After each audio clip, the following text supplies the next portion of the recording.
Assalamualaikum warahmatullahi wabarakatuh. Perkenalkan, nama saya Siti Safaga Azahra, NPM 719212756, kelas 2018A. Di video kali ini saya akan menjelaskan tentang materi mata kuliah Manajemen Koperasi dan UMKM pada pertemuan ke-6, pembahasan tentang hubungan koperasi dengan pasar dengan segala strukturnya dan hubungan koperasi dengan kewirakoperasian dengan subpokok pembahasan pengertian dan fungsi kewirakoperasian, tipe-tipe kewirakoperasian, tugas-tugas kewirakoperasian, dan juga prasyarat keberhasilan kewirakoperasian. Untuk mempersingkat waktu, mari kita menuju penjelasannya. Untuk pembahasan yang pertama yaitu tentang pengertian kewirakoperasian, di mana kewirakoperasian adalah suatu sikap mental positif dalam berusaha secara komparatif dengan mengambil prakarsa, inovatif, serta keberanian mengambil resiko dan berpegang teguh pada prinsip identitas koperasi dalam mewujudkan terpenuhinya kebutuhan nyata serta peningkatan kesejahteraan bersama. Selanjutnya, fungsi kewirakoperasian. Fungsi kewirakoperasian dijelaskan sebagai berikut. 1. Kewirakoperasian rutin. Maksudnya diarahkan pada kegiatan rutin organisasi usaha yang terlebih khusus yaitu koperasi, seperti dalam hal produksi, pemasaran, personalia, keuangan, administrasi, dan lain-lainnya. Kedua yaitu kewirakoperasian arbitrase. Di sini dimaksudkan sebagai keputusan yang diambil dari dua kondisi yang berbeda dan keputusan itu memberikan peluang yang sangat menguntungkan. Yang ketiga yaitu kewirakoperasian inovatif, yang berarti mencari, memanfaatkan, dan menemukan sesuatu yang baru. Wirakoperasi yang inovatif berarti wirakoperasi yang selalu tidak puas dengan kondisi yang ada. Selanjutnya yaitu tentang tipe-tipe kewirakoperasian. Ada beberapa macam tipe tentang kewirakoperasian, di antaranya yaitu yang pertama, kewirakoperasian anggota, di mana diartikan sebagai pemilik koperasi dapat menjadi wirakoperasi bila ia mampu menemukan dan memanfaatkan peluang yang ada untuk pertumbuhan koperasi. Yang kedua yaitu kewirakoperasian manajer, di mana sebagai pelaksana dan penanggung jawab kegiatan operasional, koperasi tentu sangat mengharapkan perubahan yang memberikan keuntungan bagi koperasi itu sendiri. Yang ketiga yaitu kewirakoperasian birokrat, adalah orang atau lembaga yang diberi wewenang oleh pemerintah dalam mengembangkan gerakan koperasi. Dalam hal tersebut yang dimaksud yaitu Departemen Koperasi beserta jajarannya. Yang terakhir tentang tipe-tipe kewirakoperasian yaitu kewirakoperasian katalis, di mana berarti pihak yang berkompeten terhadap pengembangan koperasi kendati pun ia tidak mempunyai hubungan langsung dengan organisasi koperasi. Para katalis ini mempunyai kemampuan dan motivasi yang tinggi. Selanjutnya yaitu tugas-tugas kewirakoperasian, di antaranya yaitu menciptakan keunggulan bersaing koperasi dibandingkan dengan organisasi usaha pesaingnya. Selanjutnya, mendudukkan koperasi sebagai penguasa yang kuat di pasar.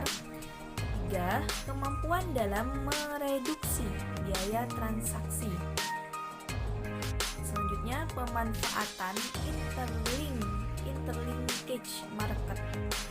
Yang selanjutnya pemanfaatan trust kapital. Terus pengendalian ketidakpastian, menciptakan inovasi, dan juga pembangunan manfaat partisipasi. Untuk pembahasan selanjutnya yaitu tentang prasyarat keberhasilan kewirakoperasian. Menurut tokoh koperasi Ibnu Sujono, untuk memahami apa yang disebut kemampuan koperasi, kita perlu menggunakan tolak ukur keberhasilan koperasi secara mikro. Keberhasilan koperasi dapat didekati dari dua sudut, yaitu sudut perusahaan dan juga sudut efek koperasi. Berikut penjelasannya. Penjelasan selanjutnya yaitu tentang pendekatan dari sudut perusahaan. Ada beberapa pendekatan, diantaranya yaitu yang pertama peningkatan anggota perorangan, di mana pada dasarnya lebih penting jumlah anggota perorangan daripada jumlah koperasi, karena sebagai kumpulan orang, kekuatan ekonomi bersumber dari anggota perorangan. Ada dua faktor keanggotaan yang perlu diperhatikan, yaitu kemampuan ekonomi dan tingkat kecerdasan anggota.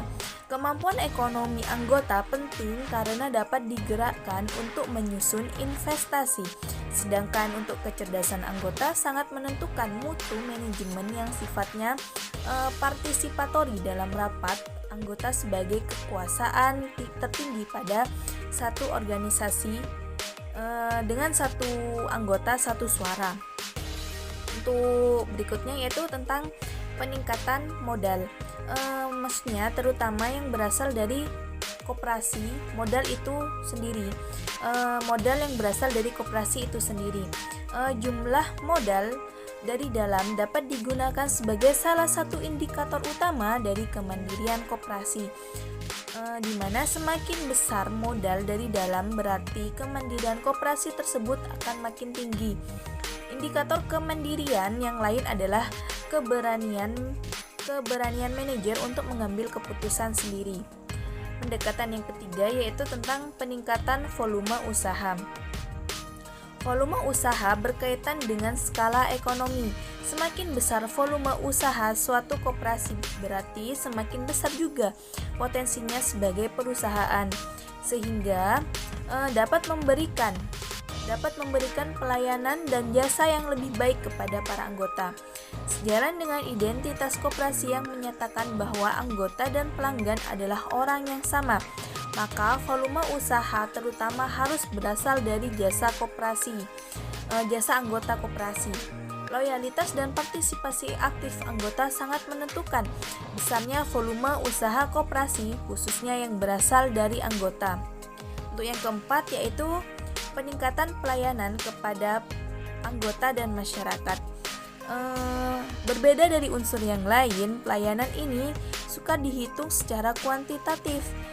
Anggota dapat merasakan efeknya dengan membandingkan sebelum dan sesudah ada koperasi. Bentuk pelayanan dapat bermacam-macam, misalnya dalam hal pendidikan, kesehatan, beasiswa, sumbangan, pelayanan usaha yang cepat dan efisien, dan lain sebagainya. Untuk yang selanjutnya yaitu pendekatan dari sudut efek koperasi, di mana ada beberapa yang dinilai, ada 4 diantaranya yaitu produktivitas. Artinya koperasi dengan seluruh hasil kegiatannya dapat memenuhi seluruh kewajiban yang harus dibayarnya, seperti biaya perusahaan, kewajiban kepada anggota, dan lain sebagainya. Untuk yang kedua yaitu efektivitas, di mana dalam arti koperasi mampu memenuhi kewajiban-kewajiban terhadap para anggota-anggotanya. Untuk yang ketiga yaitu adil, maksudnya koperasi harus adil dalam melayani anggota-anggota tanpa melakukan diskriminasi. Untuk yang terakhir yaitu mantap, di mana memiliki arti bahwa koperasi begitu efektif sehingga anggota-anggota tidak ada alasan untuk meninggalkan koperasi guna mencari alternatif pelayanan di tempat lain yang dianggap lebih baik. Baik, untuk penjelasan materi pada pertemuan ke-6 di video kali ini hanya cukup sampai di sini saja. Jika terdapat kesalahan pada tutur kata dan perbuatan, baik disengaja maupun tidak sengaja dari saya, mohon dimaafkan. Akhir kata, wassalamualaikum warahmatullahi wabarakatuh.